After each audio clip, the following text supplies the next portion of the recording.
Ladies and gentlemen, it's the Muppet panel! Yay!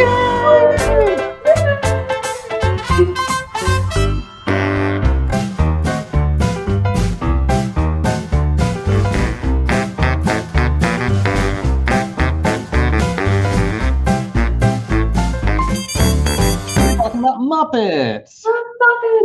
Muppets! Their wonderful glory. And of course, we can talk about Muppets indefinitely. We were talking about Muppets at work earlier when we weren't supposed to be, and we were like, no, let's save it for the panel.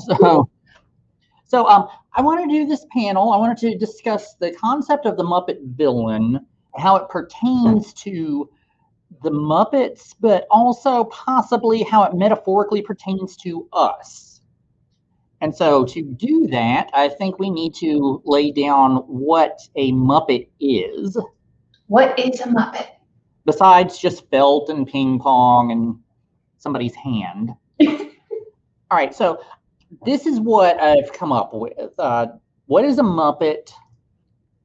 First thing is Muppets are entertainers. They're the artists. They're not motivated by greed or power. I mean, some of them are, but at the core where Kermit is and most of the ones who are in control of the Muppets, it's for the sheer joy of, the pleasure of, oh yeah, we can do that. It's, even if it's not a good idea, they're just that passionate about it. Even Statler and Waldorf are very passionate about entertaining. That is an interesting point, because one of the things I wanted to bring up is Statler and Waldorf, they're antagonists, but they're not villains, because they don't actually want the show to stop. They may want Fozzie's act to stop, but they still want to be part of what's going on, even if it's just as trolls. All right. So the second thing is Muppets are self-aware. Muppets are typically aware of the medium. Sometimes they're aware of the Muppeteers, but they also have kind of an outside trope understanding of who they are, what the lessons are. Thought I had something more. And the third thing is Muppets fail.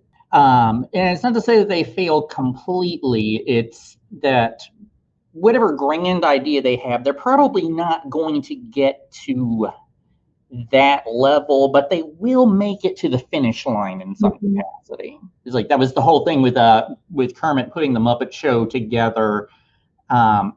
He was always just like, if we can just get to that final curtain, the theater may be in shambles, but we get a chance to do it again, and we'll treat that as a success. And so I think if we're going to look at the Muppet villains in the films, each villain probably will challenge one of these three identifying elements. So that's the ground rules that I've come up with. Do you have any thoughts on that before I...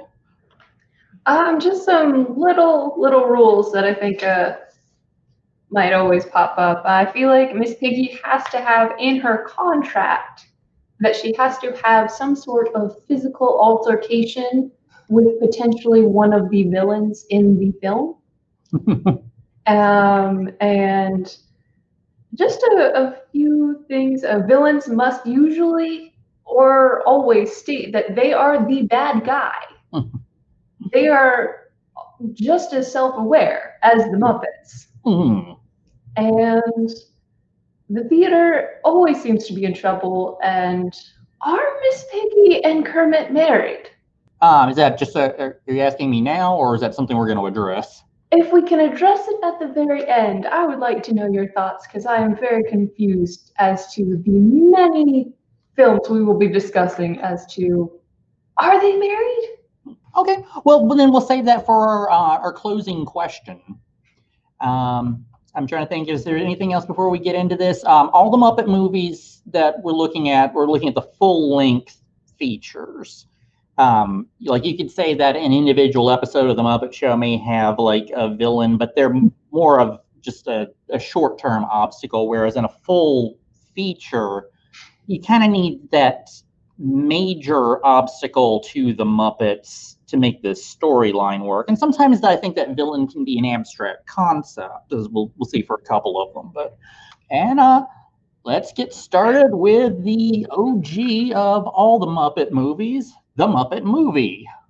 The Muppets were in the middle of doing the Muppet Show, and there was an interest in putting them on the big screen, and so this whole movie was kind of an experiment to see if that was even possible. So this was the film where it was they really had something to prove to, I guess, themselves as the artists and to Hollywood, and this came together in a way that we're never going to see this again. So, with the villains in this movie, as listed by Muppet Wiki, Doc Hopper, played by Charles Durning, Max, who is reformed at the end of this film, Austin Pendleton, Professor Craftsman, by the wonderful Mel Brooks, and Snake Walker / Frog Killer, played by Scott Walker. And I would also like to add my personal villain to this film is whoever doesn't like Rainbow Connection. If you don't, then I see you as a villain. Sorry. So talk with the main villain in the story would be Doc Hopper. You consider Max, Professor Krausman, Snake, they're all his henchmen. So focusing just on Doc Hopper, he's a very disgusting villain. It's very much, I would put him in the category of Cruella de Vil, as the sense of, I want to use this animal to advertise for my food company. And that just seems so weirdly wrong in multiple levels to me. And it goes back to Doc Hopper's frog legs. If Kermit did not exist, his franchise would continue. And we see this later in the very merry Muppet Christmas movie, as this villain needs to be stopped. And if he's not stopped, there's a lot of frogless frogs walking around with crutches. Yeah, as a villain, he's, I think, effective enough, and it's not a reflection on Charles Durning's performance as an actor. I think he's phenomenal in the role. It's just the villain is only written to advance the plot of the Muppets. And I think it's interesting that his original goal about the singing and dancing frog, if he kills Kermit, he still doesn't make his goal, but he keeps pursuing Kermit simply because he's a man-child and Kermit told him no. Mm-hmm. I think usually in a story where you have a villain, it's your protagonist has this river flowing like in one direction, and then the villain has another direction that they want the river to flow, and so only one of them can have the river doing it. And so he's the obstacle that stands in their way to Hollywood. And one of the things I did actually love about this movie is Doc Hopper was, off the top of my head, I think he was the only Muppet villain that Kermit almost talked down. Mm-hmm. It's like you got that sense of, at the end, if you look in your heart, I think you'll just let us go. And he's like, he almost had him. But then we needed Animal to rise to be a 50-foot Muppet. Scare everyone away. That's all I have to say. I mean, this is a classic film. The Muppets really understood their soul through this movie and through there wasn't a single weak song in the whole soundtrack. And I think with all of the actors and actresses that were there, they worked. And all the cameos, they worked so well with the Muppets. Like, you could see that their interactions from like the -1 of going, when she goes, buy me a drink, he says, no. And the other guy comes in and is like, you'll get warts from a frog. He says, that's a myth. And it's just all these little interactions, and you have just them all believing that they are real. I mean, yeah, Muppets. They might be felt in the hand and the puppet, but it's something more. And these actors were so in tune with the film that they looked them in the eye, they talked with them. And it's so rare to see that in certain films. Yeah, so if you're ever lucky enough to work opposite the Muppets and you need some acting tips on how to talk to them, you can learn a lot just from every performer, and from Richard Pryor to Cloris Leachman through the entire film. Hop on over to the Hoover Public Library. You can put the Muppet movie on hold, and we'd be happy to put on the whole show for you. All right. All right, the Great Muppet Caper. So this movie enters with Kermit and Fozzie. They are journalists, in fact, twins. They are twin journalists. They need their hats in order to look like twins. And Gonzo is their photographer. And they are trying to get a major journalism story. Unfortunately, the story happens behind them. And they're fired. And in order to get their job, they say, oh, let us catch this jewel thief from the story. And if we do that, can we have our jobs back? Which at the end of the story, we're not exactly sure if they get their jobs back, kind of. But like Sean said before, they may have failed to do their original quest, but they still, at the end of the day, saved the day. So when they go to London to see the person that the jewels were stolen from, the story begins with the wonderful Lady Holiday and Miss Piggy. When the first Muppet movie came out, they had something that they really had to prove. When this one came out, they didn't have anything to prove. And Jim Henson, who directed this one himself, you could tell that he was just making a movie for himself. One of the interesting things about it, I was reading the TV tropes page on every one of these movies before this, and they pointed out that the supporting Muppet cast didn't necessarily have to be in the movie. You could have just taken the VIP Muppets, the Kermit, Fozzie, and Gonzo and Piggy, and still told the same story. But then we wouldn't get that wonderful Happiness Hotel. And that the near tear-jerking scene where all the Muppets are on the bicycles. Oh, that's such a wonderful music. But so we had our first villain who is really just there to service the story. And now we get, I think, their first real Muppet villain, played incomparably by Charles Grodin, who you can tell was having the time of his life. He is wonderfully and at the same time disturbingly creepy, especially with his interactions with Miss Piggy, which makes him a great villain. He is a scoundrel. He's malicious. He frames Miss Piggy but loves her and states that he's a villain. Why am I doing this? Because I'm a villain. It's pure and simple. What I think was really fascinating about this is they included a potential love story between Nikki and Piggy.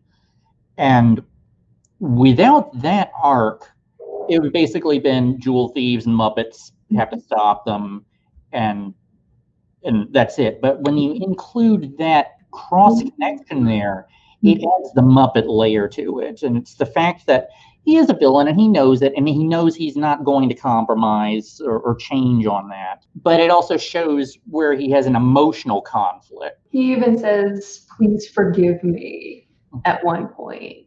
And when he's talking to Marla, Carla, and Darla, referencing he wants Miss Piggy to forgive him for what he's about to do. And like Sancha, or what Simon Smith's Dancing Bear says, that it adds that element that he is a villain. Well, he treated it in order to play a human character in a Muppet movie, you have to be able to balance the two layers of it. One, you have to accept there's a goofiness to this, and it has to be kind of an over the top for the kids, but the adults are watching and they want to actually believe that you believe you're in the situation as well. You have to become a Muppet. This kind of gives us a chance to talk about Frank Oz's Miss Piggy. I always thought it was, when you read the interviews Frank Oz did about Piggy, he would just describe her as a truck driver who thinks that she's a showgirl. And from there, you get the karate chops and you get the hairpin or hair trigger temper. This was one of the few times that I felt like Frank Oz's Piggy showed a more vulnerable side.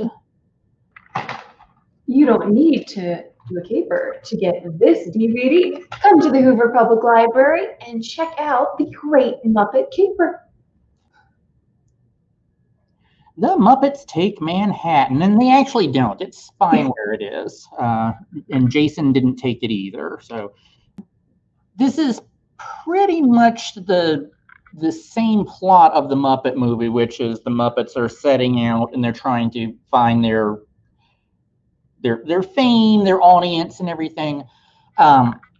The main difference here is, whereas the Muppet movie, they got to Hollywood and they walk into Orson Welles' office and ask for the contract and get it. This kind of covers a lot of the struggle that would realistically have gone on between those 2 points. There's not the. I've got Dabney Coleman up here, but he's really a one-scene villain. There's the Muppet Wiki references Martin Price / Murray Plotsky as the, quote, villain of this movie, which he only shows up in, say, 5 minutes of the film. Oh, he's definitely a bad guy, but he's not the villain. Yeah, so the villain of this movie is not like an actual human or Muppet character that's obstructing them. It's more of reality. The same kind of reality that any artist that sets out to do something has to deal with. Sometimes you just can't get there. Like, you almost have it and the money runs out. And this was probably the movie where the Muppets really dealt them for the longest period of time with failure. Mm-hmm.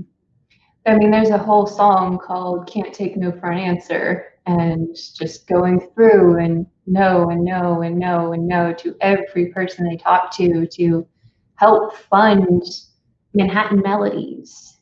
And it's just overwhelmingly sad, especially when they have the talk in the diner saying, we have to split up. We can't afford staying in the lockers any more nights. Kermit is going to stay there and try to do his best to get Manhattan Melodies on the stage, but everyone else has to go do their own thing. And reality stinks sometimes. I think it was also a reflection of the time period where the Muppet Show came from the turn of the 70s into the 80s, where there was a very optimistic time period, and Great Muppet Caper still kind of carried that. We're getting closer towards the more pessimistic. Well, it just shows that not everyone can or will fund your dreams. I mean, you have to find that one special person who may be the son of someone who can help you along. And I think one of the best things about this film is that even though reality does stink and you can't always get what you want and things don't happen the way you want to, if you have close friends like Miss Piggy and Fozzie and Gonzo and even Scooter, they wrote Kermit letters telling them, this is what we're doing now. We're okay. I'd rather be in New York with you, but we're doing okay. And just showing that tight bond during this really just sad moments of like things aren't working out. It puts a light in the Muppets' hearts. And says if something is worth doing, it's worth failing at. Mm-hmm. And we're failing at again and again and again and again. And if failure is the ending, we're still determined to see it all the way through. And that's what the Muppets, they will fail, but they will try. All right, look at me. Here I am, right where I belong. Do you know where you belong? At the Hoover Public Library, renting and borrowing this fabulous movie. Check it out today. Wait a minute, is this all just a commercial for the library? A little bit. All right, my personal favorite Muppet movie. I watch this at least once a year. It is The Muppet Christmas Carol. Now, Muppet Wiki does not recognize this film as having a villain. And it's very possible that because the villain is both the villain and the hero, Ebenezer Scrooge. He is plagued by his own mindset, his own actions throughout the entire film, and he has to face them. He has to find out what is wrong and ultimately fix them, or else he's doomed. And I absolutely love how this version of The Christmas Carol is done. Gonzo as Dickens casts a whole scene and just feeling around the entire movie. You hear Gonzo saying through Dickens' writing, "He was a tight-fisted hand at the grindstone, Scrooge, a squeezing, wrenching, gasping, clenching, covetous old sinner." And hearing that in Gonzo's voice is both funny, because it's Gonzo, and deeply chilling, because a Muppet talking about a man that way is off, and it works perfectly. Then you have Michael Caine, who is Ebenezer Scrooge. He is perfect in this role. He is maniacal. He is vicious towards his workers. He's able to yell at the Muppets with such passion about they want more coal and how would they feel about standing in the unemployment line. And it's just fabulous to see him interact with Marley and Marley in the whole song of throwing puns at him and seeing what he's doing, but just seeing the fear in his eyes from a Muppet. And just the entire jolly scene with the Muppet of Christmas Present and how he's making puns with him, and they're both just jolly and glorious and happy, and just seeing how he interacts with both the Muppets and the people. It's the same. He shows the same level of emotion the entire way through for both humans and Muppets. And I absolutely love it because the story, in fact, is just great. And if you want to read the actual Christmas Carol by Charles Dickens, the Hoover Public Library has a copy. I am kind of in the minority in my circles in that this isn't my favorite Muppet movie, and it's not my favorite version of A Christmas Carol. But there was something very interesting happening in the history of the Muppets here, because Jim Henson, who was the driving force behind the Muppets, had died right after they had sold the Muppets to Disney for the first time. And between his death and this movie, Richard Hunt also died. So there were some major blows to the creative force behind the Muppets. So I don't really feel like the villain is necessarily Michael Caine's Scrooge, because in any version of A Christmas Carol, it's a villain protagonist. It's really his story. I think what's really at stake here is the survival of the Muppets as a whole. This film, although wasn't a story about truly the Muppets, it was about Scrooge, and even with all the creative forces behind it no longer working on it, it was a success in a way that showed that yes, the Muppets can still thrive, because this is also the first non-original Muppet movie that I think we're talking about. And so they're taking something that is a classic tale, but throwing Muppets into it, and it works. It was a wise move to have Kermit play another character through the entire thing, because there was also will Steve Whitmire be able to take hold of Kermit and make us believe that the character still exists? Frank Oz, I think, was probably eyeing his exit. He'd been wanting to go and direct, and then without Jim, I don't think he really had as much motivation to keep coming back. But from this movie, we put Gonzo in the spotlight, and he partnered up with Rizzo, and there was a newfound chemistry there. And Dave Goelz said that Jerry Juhl's decision to give Gonzo Charles Dickens' prose really helped him find Gonzo's soul. Mm-hmm. 'Tis the season to be jolly and joyful. Da, da, da, da. Come get this DVD from the Hoover Public Library. Okay, so if when we first had the discussion about doing this as the Muppet villains, like we were talking, who do we think would be the best Muppet villain? Hands down, we were going to go Tim Curry. Now, I've thought about it since then. I'm not necessarily committed to saying this is the best Muppet villain, but I will say this was a Golden Globe worthy performance right here. And you will never top Tim Curry's Long John Silver. He nailed the duality of, I'm in a Muppet movie and I'm going to be silly, but I'm also going to be a threat. And so essentially this is the retelling of Robert Louis Stevenson's Treasure Island. And I love everything about this movie. From the beginning to the very end, it is wonderful. After the fantastic music intro, we hear Billy Bones, okay, Billy Connolly, telling a story. 15 men went ashore that day, and only Flint, his own self, returned. Billy Bones then tells his audience, Flint died, and delivers this warning. I beware the one-legged man. He is the one to fear. Even old Flinty feared him. If he comes poking around here, you run from me whippity quick. And it ain't be no joke matter hoes knows, referring to God.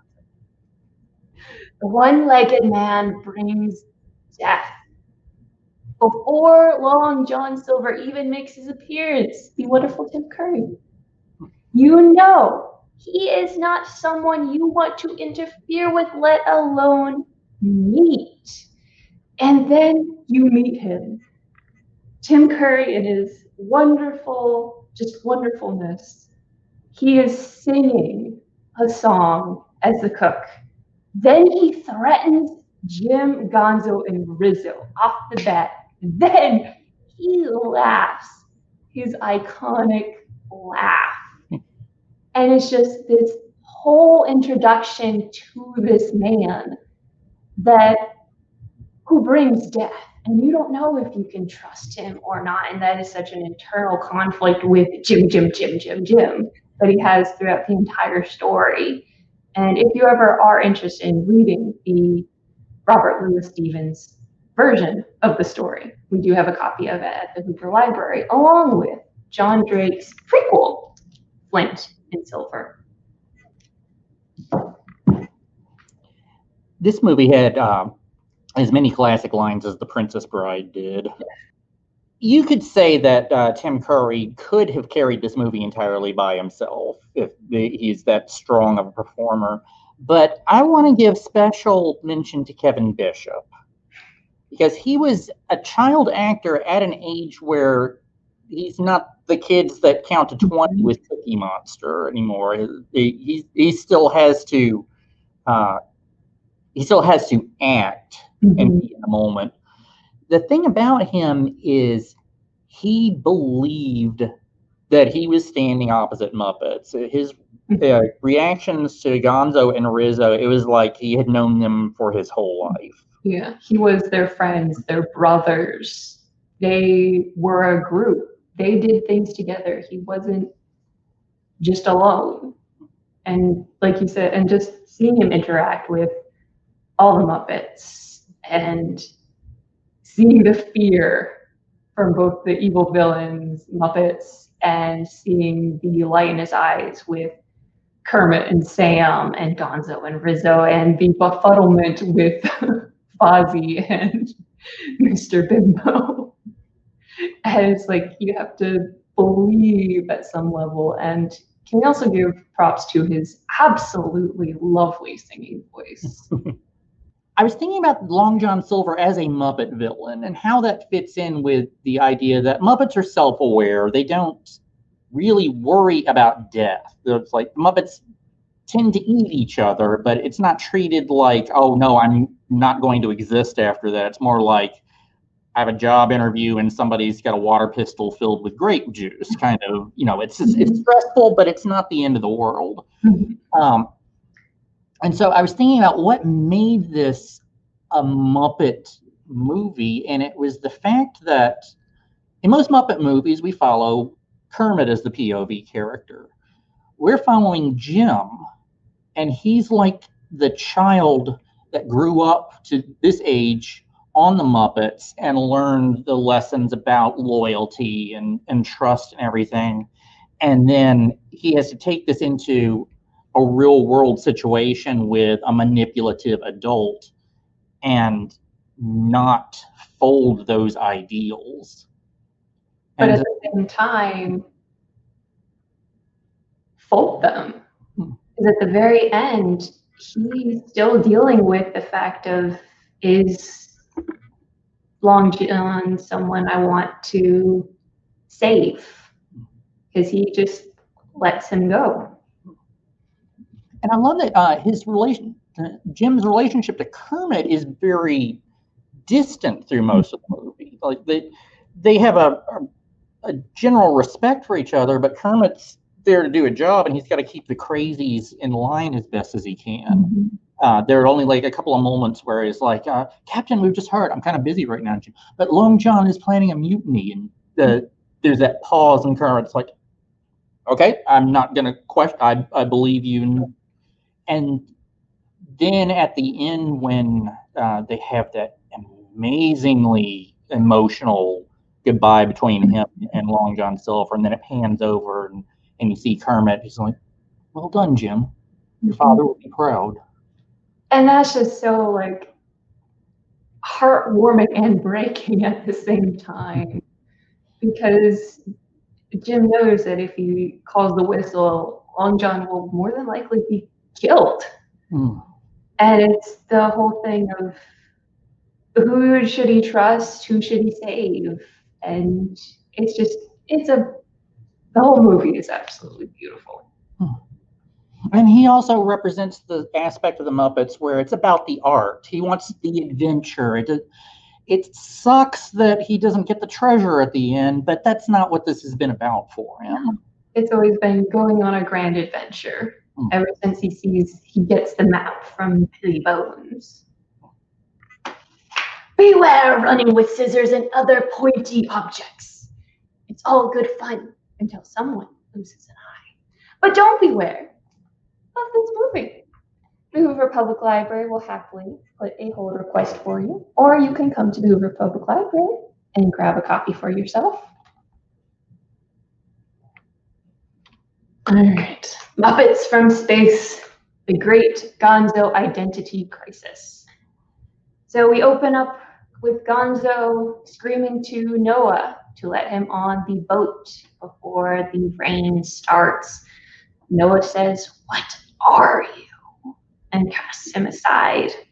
Now, Muppets from Space, the Muppet Wiki, is listed as K. Edgar Singer, Ed, Jeffrey Tambo, Dr. Tucker, David Arquette, who plays Daniel in the very Muppet Christmas movie, Bobo the Bear, and I would like to add a few. Hulk Hogan, who wonderfully quotes himself as, "What are you gonna do? I'm a bad guy." Dr. Phil Neuter, and Gonzo's identity as the villains. Now, Gonzo's identity is not necessarily a villain. It is just the driving force behind this movie. Because although Ed, is a bad guy, he does not seem like the typical villain. He is desperately trying to prove aliens exist with external pressure from General Luft and dealing with some internal insecurities. He was bullied as a kid. He's still being bullied as an adult. And when people laugh at him, he is just taken apart. And to see that we have sympathy for him, but he's not evil in the sense that you see Tim Curry, who is through that entire movie questionable. Is he a bad guy? Is he a good guy? Long John Silver, Tim Curry. He's kind of a halfway there villain because although he has some dark lines, and he said, with quote, "I'm going to kill someone," which is very disturbing. He is not all the way there as a villain. Even his assistant, the Dr. Tucker, who runs the rat lab, he is sadistic and crazy and creepy, and he's still more of a villain than Ed. And so we get to Gonzo. He, throughout the entire movie, is questioning who he is. He is a whatever. Is he the only one? Is he from space? He is so desperate to find out who he is. His dreams are plagued with it. It consumes his waking thoughts. The idea of his identity being his driving force and, quote, bad guy is such a wonderful trope when it's done well. Which, I don't know, Smith dancing bear. I think the real villain of this movie was a lack of focus. You could tell that I was reading about this one. There were two separate scripts, Muppets in Space and Muppets from Space. And I think they kind of took a couple of elements from each one. And to their credit, this came together better than you'd think it would under those circumstances. But this one was just the tone is all over the place. And it always bothered me that Gonzo would suddenly have some, him being self-reflective, I'm all on board with, but after everything else that he'd been through, why would he suddenly have this, do I belong somewhere else? He was a weirdo. He's the kind of misfit among misfits that so many of us can relate to and love for that very reason. And I liked the fact that Gonzo got a movie where he got to be the focus, but I don't know. I felt like this one may have been better on television because it just kind of seemed to hit, like, it kind of seemed to wander through a couple scenes and then ultimately amount to not much at the end. Like, I didn't really care for the aliens. Yeah, it just seemed so back and forth as to what is this movie about.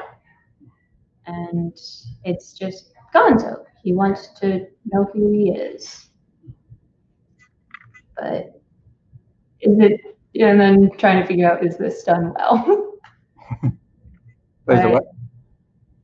Yeah, I just don't see Ed as the villain, and this story it's unique, it's original, but it just kind of exists.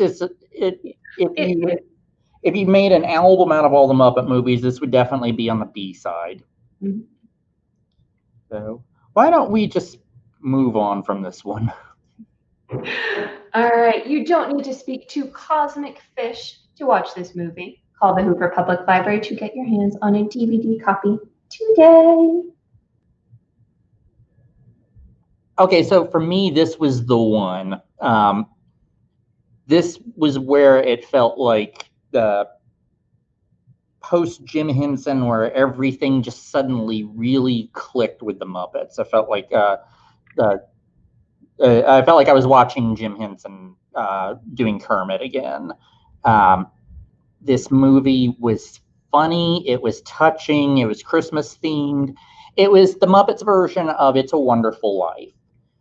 This was a television movie, but it was so sharp, and Joan Cusack's villain did what no other villain has ever done to threaten Kermit. He wished that he had never been born, which, this being an adult program, she almost drove him to suicide. So that's the euphemism for it. Nobody else has ever gotten under Kermit's skin that badly. And there's that scene where he goes to her. It's always good when you have Kermit get that moment with the villain where he tries to talk him down. He's like, I can't believe you do this to us on Christmas. And she's like, really? I thought you'd figured out by now I'm the bad guy. And just, she is so in the double layers of I'm a real character, but I'm also a Muppet human character. And you could tell that she was loving every line that she had. And the movie actually, in order to find a happy ending, they had to invoke God. So this is one of my all-time favorites.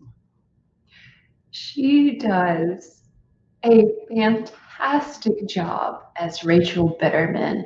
Her voice, she also voices Jessie from Toy Story, is so sickeningly sweet and recognizable that it works so perfectly. One of my favorite Halloween movies is Addams Family Values because of her as Debbie, this homicidal Black widow. And she does such a good job of being sweet yet very evil. Like, obviously evil to the point, like what Simon said of, by now I thought you would have realized I'm the bad guy. And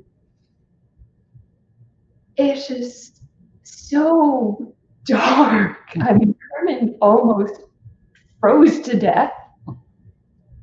And like Simon said, that yes, he also wished he had never been born, which leads to the Dot nightclub being on top of what was the Muppet Theater, the mall replacing the entire park and street, and then you see Doc Hopper's world's famous frog legs as one of the booths in the food court at the mall, and you realize, oh no,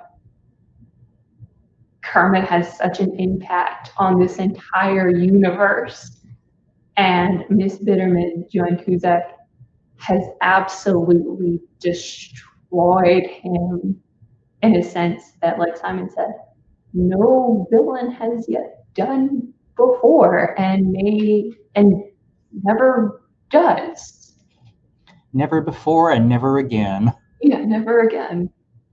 And oh, sorry. Oh, no, go ahead. I loved Whoopi Goldberg as the boss. She was so chill and wonderful in her line of, well, SpongeBob's not on. When I saw this movie on TV, SpongeBob was on, and that made me laugh so hard because I had a fight earlier with my sister who wanted to see this movie, saying, no, we've watched enough SpongeBob, we're watching this movie.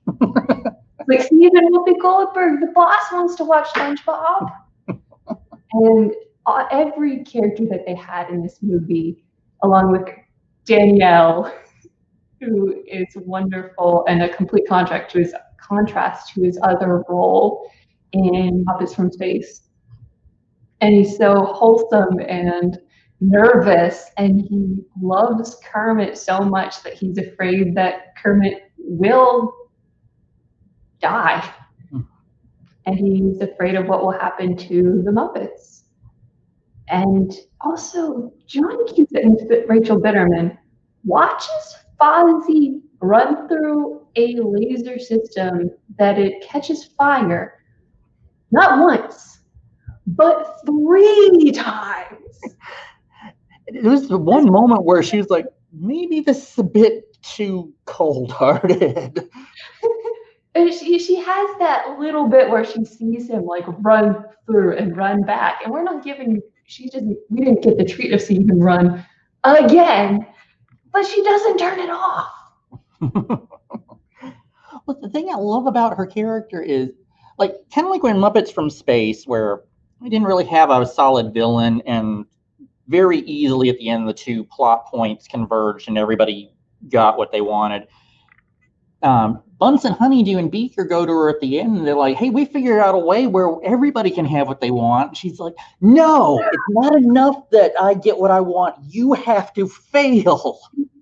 And did Pepe bribe city officials for the historical landmark? I don't think the implication is that he just filed for the petition, or he filed for the permit. Okay, because he said, I used my money you gave me to file a petition. Like, did you? But one other thing that I want to point out about this was Frank Oz had stopped doing Piggy, and Eric Jacobson came in. And I have been really impressed with Eric Jacobson's portrayals of Frank Oz's Muppets, because he's found a way to find the heart and soul of each of these characters and still bring in layers that are clearly him. Yeah. Piggy was at one of her most vulnerable moments in this, in the alternate universe, when Kermit goes to see her, and there's this point where she just looks at him and says, what? I'm not pathetic. And you just feel the pain in her voice, as she says. And then, of course, she gets out comedically with a major Miss Piggy cry, but it is a heartbreaking scene. Yeah, it's like she has so many cats, and she's acting by telephone because she doesn't want to leave her cats. She's trying her best to just live and be herself at the same time, and she can't do that without Kermit. And I love when she opens the door a little bit, and of course, you know, the chocolate is a very strong way to get someone inside, but that little sparkle where none of the other Muppets had for Kermit, she did. And it's just so like, oh yay, they're gonna make each other happy, everything's gonna be good. And no, he gets literally thrown through the door, and you just hear her sobbing, and it's so sad. If you would like to celebrate Christmas in July, please contact the Hoover Public Library to borrow It's a Very Merry Muppet Christmas Movie.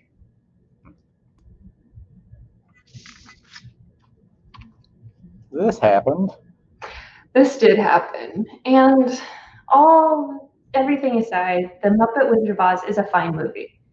The actors and actresses are fantastic. The musical numbers are great and original. The costumes and reimagining of the Muppet style Gonzo as the Tin Man is perfect. The cameos are funny. But Miss Piggy is a lackluster villain. She is 5 of the main characters. She is the same role in each character. She is the same. She is Miss Piggy. And I like Miss Piggy. She's crazy. She's funny. But maybe if they'd chosen another actress or another Muppet for the Wicked Witch of the West, or did something different with the other roles, made her more villainous or something, it could have been better. And this is really hard to say, there was too much Miss Piggy. Yeah, I mean, like, for this one, I kind of feel like this was in the hands of somebody who didn't really understand the core of the Muppets. I think ultimately the villain here is the fact that the Muppets don't fail. It's like the Muppets set out to do Wizard of Oz, and they did it. Mm-hmm. Who cares? There was an episode of The Muppet Show where they did Alice in Wonderland, and by the end of it, it had fallen apart, and they're like, well, let's just get out of it by singing something. What do we sing? And then Fozzie shows up as the Tin Man from the Wizard of Oz and sings We're Off to See the Wizard. And that's it's a much more Muppet approach to doing one of these stories, where it's like, okay, this is a disaster. How do we get out of this? Just a big production. That's it. And then we'll move on to the next thing. And I kind of feel like if this movie had been them failing at telling the Wizard of Oz, like getting sued by the estate of, was it Frank L. Baum or L. Frank Baum? Or MGM. and just, any number of things that could go wrong with the making of this movie, that we would have had a real Muppet production. Yeah. This was kind of like the Muppets pretending to do the Muppets. Yeah, and it's, if you like The Wizard of Oz, it's a fine movie. This is our screen. This is our set. But this is the Hoover Public Library's DVD copy of The Muppet Wizard of Oz. Borrow it today.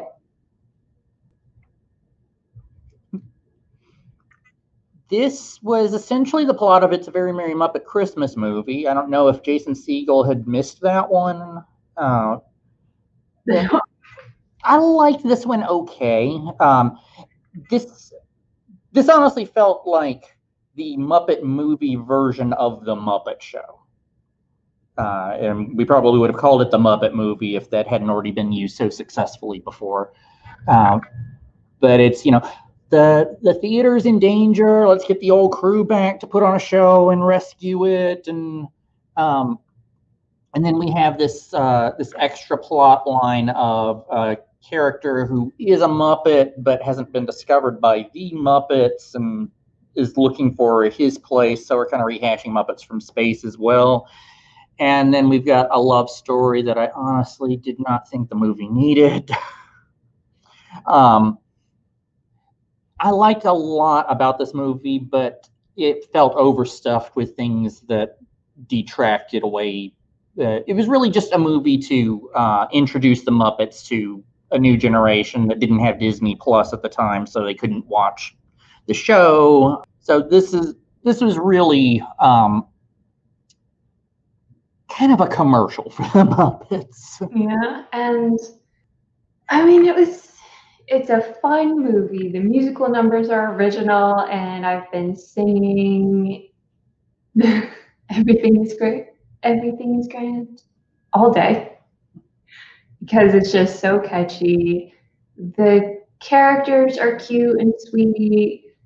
I very much enjoy seeing Uncle Deadly come back, enjoying the evil Tex Richmond, played by Chris Cooper, just be his henchman, and then him just saying, I may be evil and evil looking, but I am my own Muppet, and literally pushing him off of a antenna, causing some brain damage. And I'm so happy that they brought him as to be a henchman, and Bobo the Bear is back. He did not reform from Muppets from Space. So seeing him as a henchman again was interesting. And Tex Richmond's song basically saying, well, yeah, I'm a bad guy, I like money. The end. When Kermit tries to plead his case. And like Simon said, this is very much like a very merry Muppet Christmas. They are trying to save their Muppet theater again. But instead of real estate, it's for oil. It's fun to sing and dance to. The villain is a classic, villain. Yeah, Chris Cooper, you can tell that he's having fun with it, but there's not a lot of depth to his character. This is more of a Doc Hopper level villain where it's just to service the plot line. This is a movie that's kind of like the Cliff's Notes version, I think, of everything that the Muppets had done up until this point. It was great to see him back up and running, and I really started to like Bobo in this movie because he's like just so in his own head. Like, at one point, do you think we're working for the bad guy? Are we the baddies? They had a lot of really funny ideas in it, but it was overstuffed with a lot of ideas that just didn't really quite hit the mark. So it's good, but I feel like the Muppets deserve better. Hopefully they'll get that. If you're having a me party or a party with others, please come to the Hoover Public Library and borrow the Muppets. We hope to see you soon.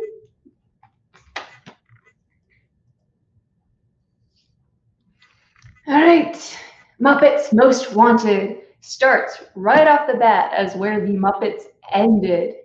They're literally, the camera is still rolling, and we break the fourth wall so many times in the first musical number. The Muppets don't know what to do. But then they are introduced to Dominic, the bad guy, who whispers in Kermit's ear saying, "What about a world tour?" They go, "Oh yes, it would be lovely." And then they officially meet, and Dominic Bad Guy, it's French, is in leagues with the evil Constantine, trying to steal the Tower of London jewels. So when I just said the Muppets deserve better, this is better. I love this movie so much. We've got two really strong villains in this. We've never had a really we've never had a Muppet villain go through a whole movie storyline until Constantine. They've always been henchmen. Constantine is the first villain. And I love Ricky Gervais playing with him, and their whole song of "I'm number one, you're number two," and them feeding off of each other is beautiful. And just their cross Europe tour to the Crown Jewels is hilarious, because you have Ricky Gervais or Dominic Padgett stating, "Hey, you gotta act more like Kermit, because you're gonna blow our cover." Me personally, if I were to pick who I think the best Muppet villain is to challenge all the things that make the Muppets, I'm going to go with Dominic Bad Guy. The reason being is he really understands the way their minds work. He knows how to take the less intelligent Muppets and just give them what they want, and they don't pay attention to anything else.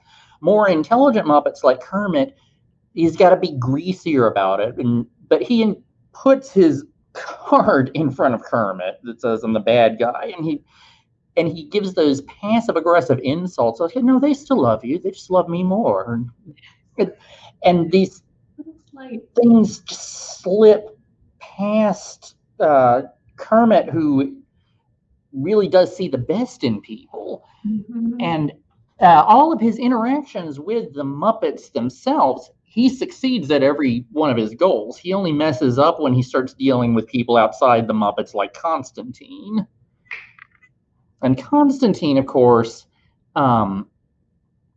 this was one of the few times that I was actually worried about, in this case, Miss Piggy, because he poses as Kermit, asks her to marry him, and from that moment in the story on, I'm thinking, there is some real psychological damage he can do to her here. This is a genuine threat to her well-being. And literal, the ring is a bomb. That too. It's very malicious, deceiving, evil. He is a villain. He is a very good Kermit villain. And the fact that all the other, with the exception of Animal knows, Bad Frog, are taken by him. Like, oh, we can do Running with the Bulls on stage. I can sing 5 numbers. I can do all this and this and this and this. And then only through, I don't know, halfway to 3/4 of the way through, Walter's kind of going, I don't think that's Kermit, guys. And then he's able to convince Fozzie, and they see it, that no, this is not Kermit. The musical numbers are great in this film. My favorite is the interrogation song with CIA and Interpol when they're interviewing the Muppets. But they are not wanted. But you know what is most wanted? A copy of the DVD, which you can borrow from the Hoover Public Library. And if you want to borrow any of the copies or movies that we've talked about today, please call the Hoover Public Library at 205-444-7800 or visit the website at www.hooverlibrary.org, and you can view the wonderful and extensive catalog of all Muppet things. That is our presentation of really the Muppet movies in general, the heavy focus on the villains. I feel like the Muppets have prepared me personally as to how to deal with a Muppet villain if that ever does come up in a real life situation. Hopefully it's not Rachel, Burkett, Joanne Kludak, or Constantine. Hopefully it's one of the others that we have to face. I mean, we like you and I, we have a kind of a creative mindset, and we work on sci-fi stuff. And I feel like a lot of times we are the Muppets. We're like, I don't know if this is going to work. You know, we may be crawling across the finish line, but it's worth trying to fail at. I think that's ultimately the lesson that we take from the Muppets. And I usually go like this. At least yeah. So, do we want to establish are Kermit and Piggy married? So in Muppets Take Manhattan, Piggy replaces the ordainer with a human man, and it is unclear. And Kermit's also unclear about, does he sing I Do? And then we see the picture of Miss Piggy, I think, in that wedding dress in the Muppets. And then they plan to get married again in the Muppets Most Wanted? Yeah, the Muppets have the power of negative continuity. Oh yeah, it's perfectly fine and it fits with it. But at the same time, I am so confused. I interpret it as in Muppets Take Manhattan, this wasn't really the Muppets in reality. This was the Muppets playing themselves in a fictional account of them going to college and then going to Broadway.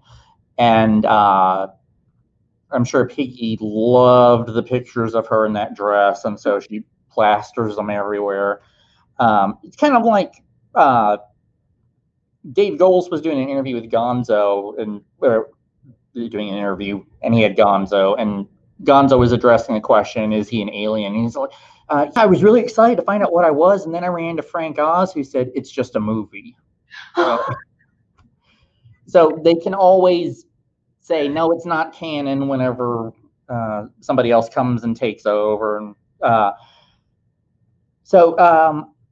which I love that the Muppets can just call their movies. It wasn't real life. We were just acting, which is such a wonderful idea. So my belief is that Kermit and Piggy are not married. They're probably never going to be. They're going to have an on and off again working relationship as the situation calls for it. But that was actually one of the things about Muppets Most Wanted that I loved, is where Piggy finally got everything she thought she wanted, and then it just didn't feel right to her. So this was like a moment of healing for her. And when she asked Constantine and Kermit to figure out who was who, do you want to marry me? She was instantly able to tell who was Kermit because he stuttered of, I do, but that's my Kermit! And it's such a wonderful scene because you get to see what Constantine did do to her mental health and her able to break through it and be like, no, something's not right. I can't do this kind of feeling. So here's hoping for more Muppet movies. It's a wonderful group of misfits that remind us that life is worth living, even if it's failing. So that is all I have. Well, Sean, before we close out, who was your favorite Muppet villain? My favorite. Okay, asking it not who is the best Muppet, like who challenged the mill, but my personal favorite. Of course, it's Tim Curry. That opinion has not changed, and it never will. Do you have anybody other than Tim Curry that you would pick? Only Michael Caine. Those two are very, very close as to who my favorite is. And I think I enjoy both the stories as well and everything that went into their reimagining of those stories. But I think, are we both agreed that Miss Bitterman is probably the most heinous? Yeah. She, like Constantine and Dominic had the potential to do the most damage, but Bitterman actually did it. He went there. Yeah. So that's what we think. This is when this is posted. Feel free to comment. I'm sure we're going to go back and enjoy reading why you think we're wrong and who your favorite villain was, and what do you like about the Muppets? And if you want us to do another Muppet theme panel or Jim Henson in general panel, let us know about that. And thank you for joining us and being part of our, I think it's our 7th sci-fi festival, sci-fi fantasy festival. We're about to find out.